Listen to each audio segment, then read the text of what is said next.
Okay, let's unpack this. What if we could hit reset on the U.S. Constitution? Hmm. Imagine crafting a foundational document for the 21st century, from scratch. Yeah, that's a truly fascinating thought experiment. It really is. And the sources you've shared with us delve deep into exactly that. You've given us a stack of really intriguing articles and research. Absolutely. And today, we're going to sift through them, try to give you that well-informed shortcut you're looking for. It's an incredibly powerful exercise, actually. Yeah. It forces us to confront the unique challenges of modern society head-on. Right. And while the original Constitution's bedrock principles, limited government separation of powers, individual rights, those would undoubtedly remain. Sure, the core ideas. Exactly. But the specific provisions would certainly look different. They'd have to reflect the realities of today, not, 230 plus years ago. Precisely. So our mission for this deep dive is clear. We're extracting the most important insights, the compelling arguments from these sources, giving you a comprehensive understanding of how a modern constitution might grapple with issues the founders could never have even imagined. Let's do it. Okay, so before we dive into what a new constitution might contain, we probably have to acknowledge just how incredibly difficult it is to change the one we already have. Oh, absolutely. That's fundamental. Our current U.S. Constitution was designed for stability. Almost, you could say, stubbornly so. That's a good way to put it. Amending it requires broad, almost universal consensus across the nation. It's a really high bar. That's the crux of it. Yeah. The process is laid out in Article V, and it sets an extremely high bar, as you said. How high are we talking? Well, an amendment can be proposed in one of two ways, either by a two-thirds vote in both the House and Senate. Okay, 2/3 in both chambers. Right. Or, and this is the less common route, by a national convention called for by two-thirds of the state legislatures. Wow, okay. But that's just the proposal stage. That's just the start. There's more. Oh, yes.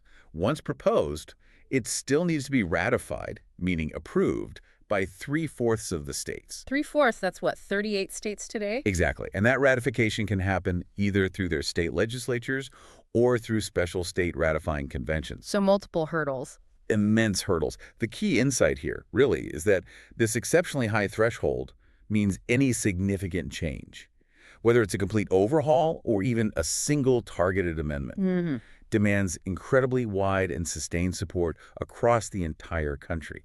It's why sweeping changes are just so rare. Yeah, it explains a lot about political gridlock sometimes. It certainly contributes. So, given those monumental hurdles, it truly makes you reflect. If we could somehow bypass Article V and just start fresh today, what would we actually prioritize? What would that new foundational document look like? That's the fascinating question. Where do you even begin? Well, let's start with a right that's already under constant, intense debate, the Second Amendment. Yeah. When we think about a right to bear arms in a 21st century constitution, what does that conversation look like according to our sources? Well, what's fascinating is the sheer evolution of its interpretation over time. It hasn't always meant what people think it means today. Not at all, actually. For much of the 20th century, the dominant legal view, and this was famously supported by the 1939 Supreme Court case, United States v. Miller, Okay. was that the Second Amendment was primarily connected to militia service. Like state militias, National Guard kind of thing. Exactly. It wasn't generally seen as granting an individual right to own just any firearm for personal use, like self-defense. So when did that change? That interpretation dramatically shifted with the 2008 Supreme Court case, District of Columbia v. Heller. That was a landmark. Heller, I remember that one. Right. That ruling established, really for the first time at the Supreme Court level, an individual's right to possess a firearm for traditionally lawful purposes, Such as self-defense within the home. That was the core finding. but not an unlimited right. Crucially, no. The court was very clear, Justice Scalia writing the opinion, that this right is not unlimited, and it allows for reasonable regulations, things like prohibiting felons from owning guns or carrying guns in sensitive places like schools. Okay. And then there was another case. Yes, 2 years later, in 2010, the McDonald v. City of Chicago case extended this individual right to the states via the 14th Amendment. Meaning states couldn't infringe upon it either. Precisely. So Heller applied to the federal government, McDonald applied it to state and local governments. So if a new constitution were written today... Right. If we were to re-examine this right, especially concerning, say, military-style or near-military firearms, Yeah. our sources suggest it would require either an entirely new, explicitly worded amendment spelling things out very differently, or another monumental reinterpretation by a future Supreme Court. It really highlights how much can hang on just a few words and their evolving meaning over centuries. Absolutely. It's a living document in that sense, interpreted against changing times. Okay, this next area is where the founders' 18th century vision really bumps up against 21st century realities. Beyond firearms, what about rights the founders couldn't even begin to imagine, like privacy in our incredibly digital world? Exactly. This is a huge one. While we sort of infer a right to privacy from various amendments today, the 1st, 4th, 5th, 9th, 14th, It's pieced together. it's pieced together, yes. A new constitution, according to these sources, would almost certainly include a clear, specific, and explicit right to privacy, And covering what specifically? especially concerning digital data, government surveillance, and all sorts of evolving technology. It would likely establish a much higher bar, Like needing a warrant? probably requiring a warrant based on probable cause for government access to any digital information you create, store, or transmit. Much clearer lines than we have now. That makes sense. And then there's the enormous question of freedom of expression online. Oh, definitely. The First Amendment, written for pamphlets and maybe town criers. Right, not exactly Twitter or Facebook. Not even close. It would need a serious re-examination for social media, for the spread of disinformation. So what are the ideas there? Well, some ideas put forward include potentially establishing large, dominant platforms as akin to public squares. Meaning they couldn't just censor anything they don't like. Right. It means they couldn't restrict speech in quite the same way a purely private company might, maybe subject to some First Amendment constraints, while still allowing them to moderate truly illegal content, or maybe clearly harmful stuff like incitement to violence. It's a tricky balance. I can imagine. And alongside that, maybe even a right to digital access could be included. A right to internet access. Yeah, recognizing that internet access is now pretty fundamental for participating in modern life, finding jobs, accessing education, engaging in democracy. It really is essential infrastructure now. It is. Okay, so shifting from the digital to the deeply personal. What does all of this mean for personal liberties? How would a modern constitution acknowledge, say, the diversity of human sexuality and identity? This is another area where you'd see significant explicit changes. A new constitution would almost certainly codify non-discrimination very clearly. How so? It would likely contain language like, equality of rights under the law shall not be denied or abridged by the United States or by any state on account of sex, sexual orientation, or gender identity. So basically writing the principles of recent court rulings into the Constitution itself. Exactly. This isn't just symbolic. It would provide a clear and permanent constitutional foundation for landmark rulings like Obergefell v. Hodges. Marriage equality, Right. And Bostock v. Clayton County. which dealt with employment discrimination based on sexual orientation and gender identity. Correct. It gives these rights immutable fundamental standing, not reliant on shifting court interpretations. Okay. Furthermore, it would probably explicitly define marriage as, say, a civil union between two individuals, regardless of their sex or gender, Moving beyond traditional definitions. and working to explicitly protect diverse family structures that are common today but weren't really contemplated centuries ago. What about bodily autonomy? That's a huge area of debate. A critical one. Our sources point strongly towards the inclusion of a comprehensive right to bodily autonomy and medical care, meaning affirming individuals have the fundamental right to make decisions about their own bodies and their own health. This would likely protect access to things like gender-affirming care and reproductive health care without discrimination, So protecting choice. and establishing a clear right to choose one's own medical treatment more broadly. Now, how does that balance with religious freedom? That's always a tension point. A very delicate balance indeed. Such a constitution would definitely affirm religious freedom. That's fundamental. But But it would likely clarify that this right does not extend to discriminating against others in public accommodations or services. It tries to draw a line, freedom of religion, but not freedom to impose religious objections onto others in the public sphere. so protecting both individual belief and broader societal equality. That's the aim, finding that balance. Okay, that's a strong statement of intent for individual rights. So if we're redefining who we are as citizens through these new rights, it naturally forces us to confront how we govern ourselves. Makes sense. Let's turn to the structure of power itself. The framers laid out a system, But it's certainly evolved, sometimes in ways they might not have intended or liked. Definitely. How would a new constitution address the balance of power within government? Let's start maybe with the Supreme Court. That's always a hot topic. The Supreme Court is a major, major focal point for reform in these sources, absolutely. So what's the big idea? Lifetime appointments. Lifetime appointments would likely be eliminated. That's a recurring theme. Really? What would replace them? Instead, justices would serve fixed, non-renewable terms. For example, maybe 18-year terms. 18 years is still a long time. It is, but it's not life. And maybe set it up so one justice retires every 2 years, creating regular, predictable openings. So it smooths out the appointment battles. That's the key insight, yes. A shift from this intense focus on, who holds power when a vacancy occurs, towards a judiciary that is more regularly, albeit indirectly, refreshed and potentially more reflective of societal changes over time. Okay. Any other court changes? A mandatory retirement age is also often mentioned, say 75 or 80, just to ensure judges remain fully capable. And the size of the court. People talk about court packing. Right. That would likely be addressed by explicitly fixing the size of the court in the Constitution, perhaps at 9 or 11 justices. To prevent one party from just adding seats for political gain. Exactly. And while judicial review, the court's power to strike down laws, would probably be explicitly granted. Which it isn't technically in the current one. Correct. It was established by Marbury v. Madison. But a new constitution might grant it explicitly, but perhaps require a supermajority vote, maybe 7-2, to strike down an act of Congress or a state legislature. Making it harder for a narrow majority to overturn laws passed by elected bodies. Precisely. Right. Increasing the threshold for such significant power. And ethics. That's been in the news too. Definitely. A strict, enforceable code of conduct for all federal judges, including Supreme Court justices, would be mandated. And critically, an independent oversight body would be established to actually enforce it, ensuring real accountability. Okay, so significant changes for the judiciary. What about the presidency, especially with recent presidents really pushing the boundaries of executive power? Yes, the executive branch gets a lot of attention too. A new constitution would likely try to explicitly define and limit executive orders. How so? They seem quite powerful now. They do.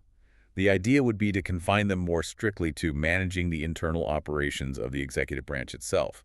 They couldn't just create new laws or policies out of thin air without clear authorization from Congress. So less legislating from the Oval Office. That's the goal, and you might see things like congressional review and sunset provisions. Meaning Congress gets a look and they expire automatically. Exactly. They'd automatically expire unless Congress affirmatively approved them within a set time frame, maybe 60 or 90 days. Interesting. What about controlling government spending? The power of the purse. There'd be a strong focus on restoring congressional control there. How? Well, for one, reinforcing the idea behind the impoundment clause. Forbidding presidents from simply refusing to spend money that Congress has already appropriated. Like a line item veto through inaction. Pretty much. So reinforcing Congress's fundamental power there, also creating a much more rigorous and specific process for declaring a national emergency. Like the border wall funding debates. Exactly like that. It would likely require explicit congressional approval for any associated spending tied to that emergency declaration. Got it. And war powers. Another crucial point. The trend has been towards more presidential power there. A new constitution would likely try to reverse that, explicitly granting Congress the sole authority to authorize the use of military force. Sole authority. Yes, for anything beyond immediate self-defense against a direct attack on U.S. soil or forces. It aims to reclaim a power that Congress has, arguably, let erode over decades. Okay, what about the presidential resume itself? Beyond age and citizenship, would a new constitution address, who is qualified? That's a really interesting area. When it comes to new qualifications, what you called a modern resume. Yeah. A new constitution might disqualify individuals convicted of certain serious felonies or perhaps crimes against the state like insurrection or treason. Okay. It might even establish a nonpartisan independent body to review a candidate's mental and physical fitness.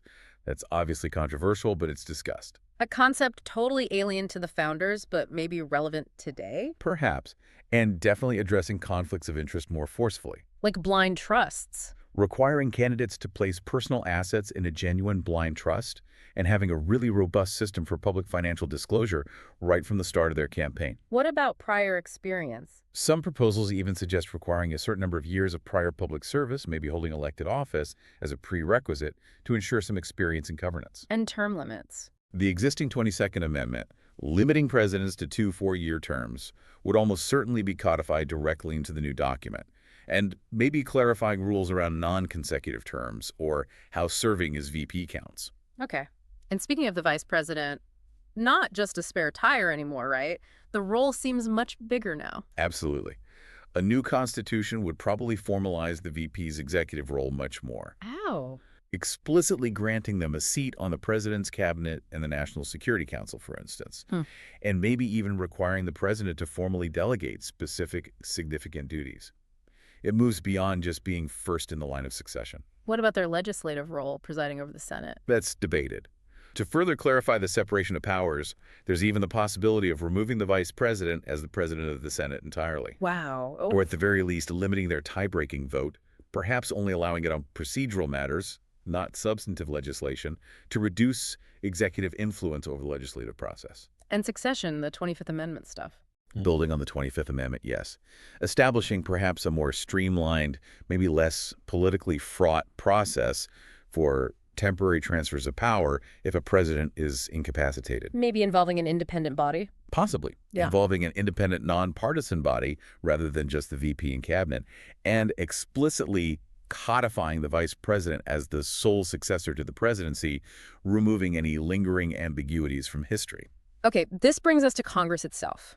What about the issues we always hear about plaguing Congress? You know, the filibuster, gerrymandering, public trust seems so low. Right. Congress is definitely ripe for structural reform in these hypothetical scenarios. The filibuster in the Senate is a prime target. Get rid of it. Potentially abolish it entirely for legislation. Or at least modify it significantly, maybe require a talking filibuster. Where they actually have to stand and talk. Exactly. Stand there and talk continuously to hold the floor and delay legislation. It makes procedural obstruction much harder and forces more substantive engagement rather than just the threat of a filibuster grinding things to a halt. Okay. What about gerrymandering? Drawing those crazy district lines. Yeah, that's seen as a major distortion of representative democracy. A new constitution would likely mandate independent redistricting commissions for congressional districts in all states. Taking it out of the hands of state legislatures. Precisely. With clear, nonpartisan rules for drawing those lines, focusing on compactness, communities of interest, not partisan advantage. The goal is more competitive and representative elections. And ethics within Congress. Similar to the judiciary, creating an independent ethics commission, but one with real teeth-binding findings. And a big one, prohibiting stock trading for members of Congress and their immediate families. To avoid even the appearance of conflicts of interest. Exactly. To directly address those concerns and try to rebuild public trust. And impeachment. That process seems broken. It's become incredibly politically charged. A new constitution might try to clarify the standard of high crimes and misdemeanors, and potentially maybe even establish a separate independent body to investigate and perhaps even prosecute impeachment cases. Taking it away from the House initiating. Or at least supplementing their role, trying to reduce the purely partisan nature of the process we've seen. Okay, so major potential shifts in all three branches. Let's turn our attention now to that fundamental balance between the federal government and the states.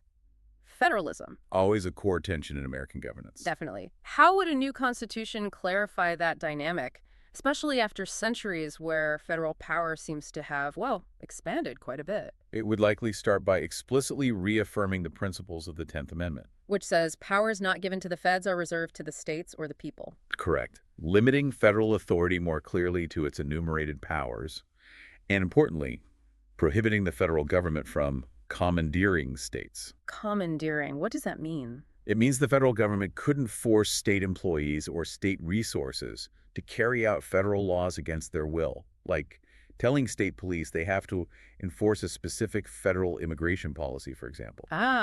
Respecting state sovereignty. Exactly. And the Commerce Clause, that's been the source of huge federal expansion. Right. Regulating anything that affects interstate commerce. Which courts have interpreted very broadly. A new constitution might provide a much more precise definition of commerce, to limit that broad federal power grab. And what about federal funding? Sometimes that comes with strings attached. Big strings. A new constitution might stipulate that federal funds cannot be conditioned on states' compliance with federal regulations that are not directly related to the purpose of the funds themselves. So no more do this unrelated thing or you lose your highway funds. That's the kind of condition it would aim to prevent, restoring more state autonomy. Any other ideas for the federal-state balance? Well, a really innovative idea, explored in some sources, is creating a new mechanism for state consent. State consent. Maybe requiring a supermajority of states, say 3/5 or 2/3, to actively consent to certain major federal legislation, especially on really controversial social or environmental issues, before it takes effect. Wow, that would be a big shift. A huge shift. There's even talk of potentially creating a formal Council of States as an advisory body to Congress, giving states a more direct collective voice in federal policymaking. Okay, so beyond the government structure itself, our sources really dive into the political landscape, things like campaign finance, the media, even political parties. Which shape how the government actually functions or dysfunctions. Exactly. Let's start with campaign finance. Money in politics seems to influence everything. It's a perennial issue. On campaign finance, a new constitution might take one of two explicit paths, according to these ideas. Path one, explicitly clarify that money is not speech. Which would directly overturn Supreme Court rulings like Buckley v. Vallejo and especially Citizens United, which equated campaign spending with protected free speech. Overturning those would grant Congress full authority to regulate campaign finance, contributions, spending, everything. And path two. Path two is maybe more nuanced. Create a new right to political equality. A right to political equality. Yes. Framing the issue not just as speech, but as ensuring every citizen has a relatively equal voice. This new right could then be used to justify robust regulations, like public financing of elections, strict contribution limits, disclosure requirements. So different routes to the same goal. Reducing the disproportionate influence of big money. Essentially, yes. Trying to level the playing field. Okay. And the media. Especially with the challenge of disinformation being so pervasive now. Yeah, the media landscape is unrecognizable from the 1780s. A new constitution would definitely need to redefine the press for a digital age. Oh. Possibly replacing freedom of the press with a broader right of the people to inform and be informed. Acknowledging that everyone's potentially a publisher now. Exactly. Acknowledging that information dissemination isn't just traditional newspapers or broadcasters anymore. And as we touched on earlier, maybe proposing that public forum doctrine for the huge social media platforms. Setting rules about content moderation in speech. Right, trying to navigate that complex space. And tackling disinformation and foreign influence directly. Yes. A new constitution might try to draw a line, a very difficult line, between protected opinion and the knowing dissemination of demonstrably false information, especially when it's done with the intent to harm the democratic process itself. That sounds legally complicated. Extremely. But it would grant Congress clearer power to combat foreign influence campaigns, and also explicitly aim to ensure a diversity of voices by perhaps regulating excessive media concentration and, importantly, constitutionalizing strong protections for journalists, like shield laws protecting sources and robust whistleblower protections. Okay. What about political parties themselves? The founders famously warned against factions, but parties dominate our system now. That's a great point. And it's interesting, a new constitution would likely maintain the original silence on explicitly allowing or recognizing political parties. The founders were deeply suspicious of them. So not ban them, but not endorse them either. Exactly. Instead, the focus in these modern proposals is on mitigating their polarizing influence and trying to foster a more representative, maybe less hyper-partisan system. How would you do that constitutionally? Through structural changes. Promoting a multi-party system could be one goal, perhaps through mechanisms like ranked choice voting. Where you rank candidates instead of just picking one. Right. Or proportional representation, where parties get seats in Congress, roughly based on their share of the national vote, which encourages smaller parties. And other ways to reduce party power? Things we've mentioned. Nonpartisan redistricting definitely helps. Promoting open primaries, where any registered voter can participate, regardless of party affiliation or even publicly funded primaries, all designed to decrease the power of party insiders and increase voter choice. Makes sense. And finally, in this political landscape section, lobbying. That nexus of money, access, and influence. Always controversial. The goal here would be to strike that crucial balance again.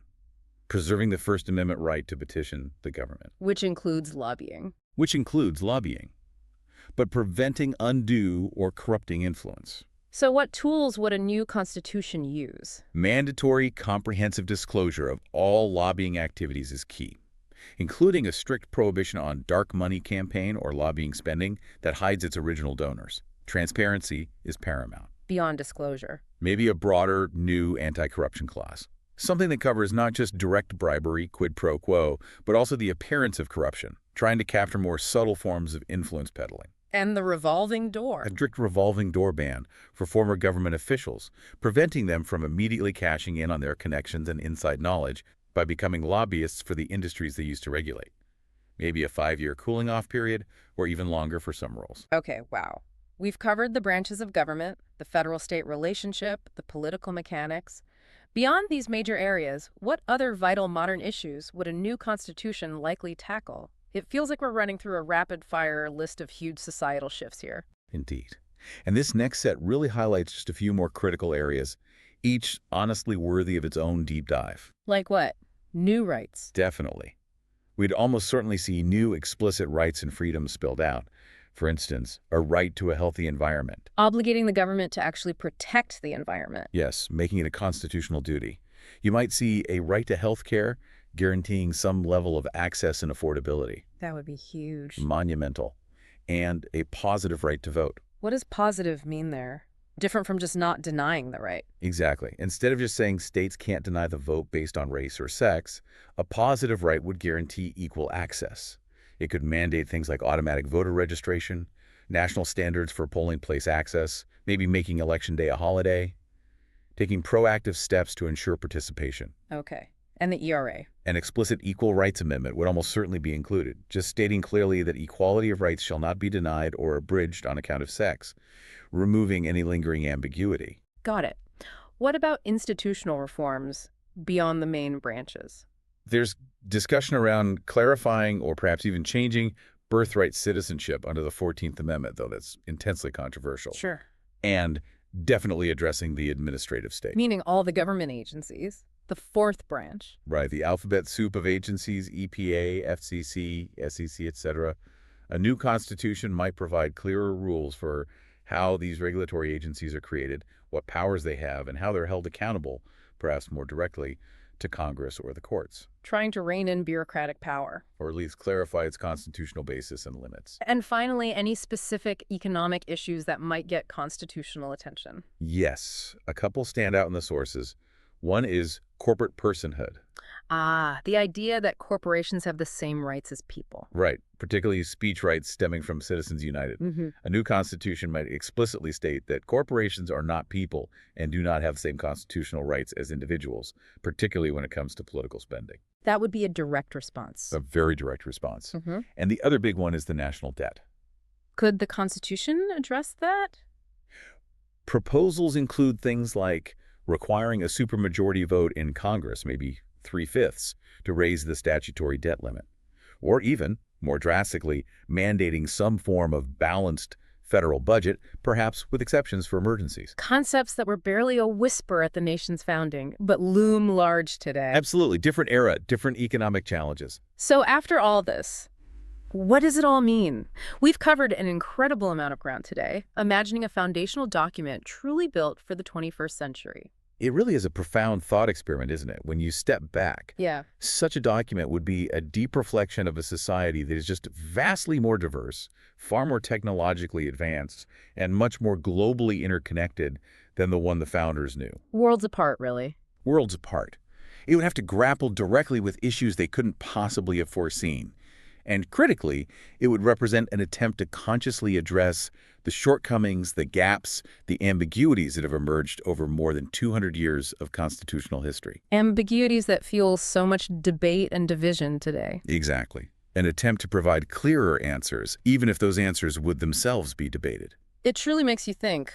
If you were in that room, hypothetically, crafting this new blueprint for society with all the wisdom of hindsight and foresight we supposedly have now, what would be your non-negotiable addition? What single thing would you absolutely fight to put in there? That's a great question for everyone listening. And maybe also, what stands out to you from this deep dive we've done? What ideas resonate, what worries you, and what big questions does this raise about the future of governance and, really, the kind of society we want to build together?